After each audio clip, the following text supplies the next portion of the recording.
আমাদের মহিষবাথান আমার নাম পরেশ চন্দ্র সরকার। আমি মহিষবাথান গ্রামীণ হস্তশিল্প সমবায় সমিতির সম্পাদক। আমি 1990 সালে এই প্রতিষ্ঠানটা শুরু করেছিলাম 27 জন শিল্পীকে নিয়ে। তারপর 1995 সালে আমি রেজিস্ট্রেশন আমরা পেয়েছি এবং তারপর থেকে আমাদের পথ চলা শুরু হয়।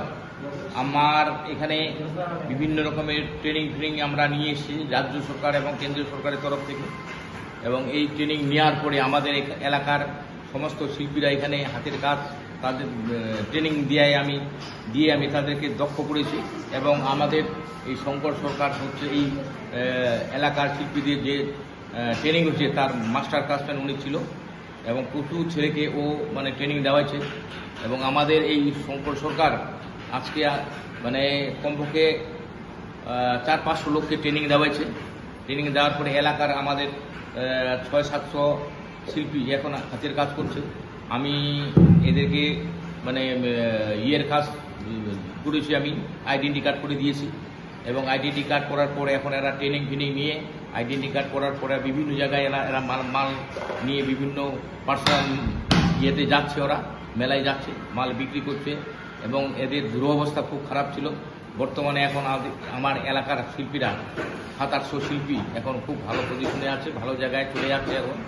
হ্যাঁ, এবং এদের পদোন্নতি হয়েছে, অনেক এরা উন্নতি করেছে, উন্নতির দিকে এগিয়ে গেছে।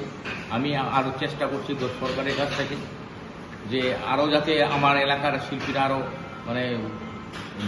শুধু দেশে নয় বিদেশের বাজারেও যেন আমরা শিল্পীরা যেতে পারে, যেন মাল বিক্রি করে এক্সিবিশন করে তারা নিজের পায়ে স্বনির্ভর হতে পারে। সেজন্য আমি চেষ্টা করে যাচ্ছি। আমার প্রথমে যখন শুরুটা করি তখন মাত্র কাটার বেড়ার ঘর দিয়ে আমি শুরুটা করেছিলাম। তারপরে বিগত সরকারের আমলে এই একতলা করেছি। এই বর্তমান সরকার থাকার পরে দোতলা এবং 3তলা পর্যন্ত করা হয়েছে। এই হচ্ছে আমাদের মহিষবাথানের এখন চিত্র। আমার মহিষবাথানের কাজ শুধু আমাদের পশ্চিমবাংলা নয়, ভারতবর্ষে নয়, বিদেশের বাজারে আমরা নিয়ে আমাদের মাল চলে যাচ্ছে। এবং আমি আমার সমিতির একজন শঙ্কর দাস নামে একটা ছেলে, তাকে আমি ইউনেস্কো এবং আমেরিকাতে পাঠিয়েছিলাম। এবং আমার এলাকার শিল্পীরা এখন ভালো জায়গায় ভালো পজিশনে চলে যাচ্ছে, এখন কাজ করতে পারছে। এবং আমার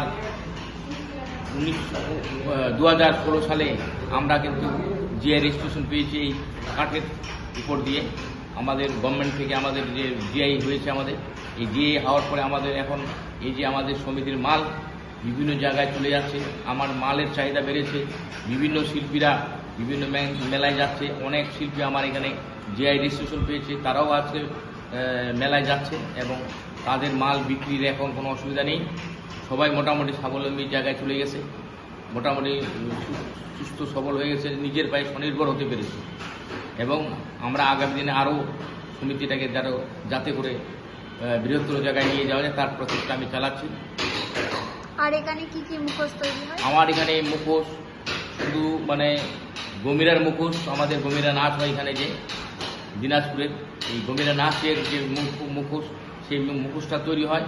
এবং আমার এখানে দুর্গা, কালী, বাঘ, নরসিংহ, নররাক্ষস থেকে এবং আমাদের শিব, কালী শিব পার্বতী, গণেশের মুখোশ, তোমার হচ্ছে দুর্গার মুখোশ, এই বিভিন্ন